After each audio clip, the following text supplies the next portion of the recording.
Ассалаумағалейкум. Міне легендарный лайсай сервопривод. Не осындай болады. Ішінде 2 аккумулятор. Мынандай богатый комплектация, пульті бар, бәрі бар.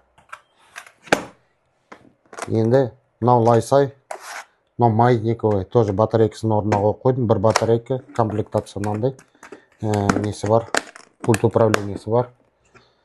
Бұл былай қосылады.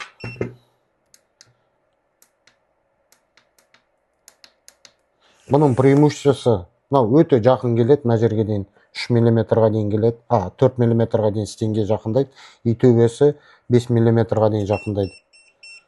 Маятниковый бұл. Міне алдынан қосылады.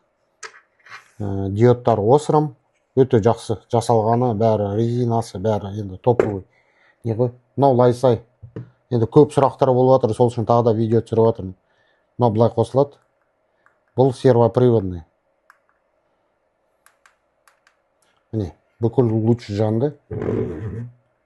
Бұнда мұндай колебания жоқ. Например, мұнда колебания болса, мынаны қозғаған кезде, міне, көрдіңіз бе? Шиқылдап колебания болады.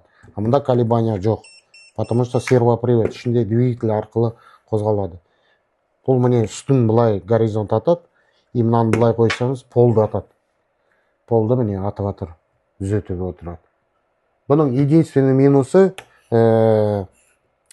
настройкасы бұныкі чуть дольше болады. Мұнда 4 секунд болса, мұнда 6 секунд настраивается.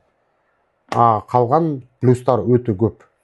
Пока аналог жоқ, скоро бір китайский фирма келеді, аналог. Бірақ лайсаға жет алмайды. Лайсайды еще мына жері бәрі поворотный, лимиттермен жасалған. Өте жақсы. Біз бұны уже бірнеше жыл болды тасып жүрміз. Өте жақсы фирма. Bosch, Milwaukee, қалғандардың бәрі неғына көрейді. Смело советую жігіттер.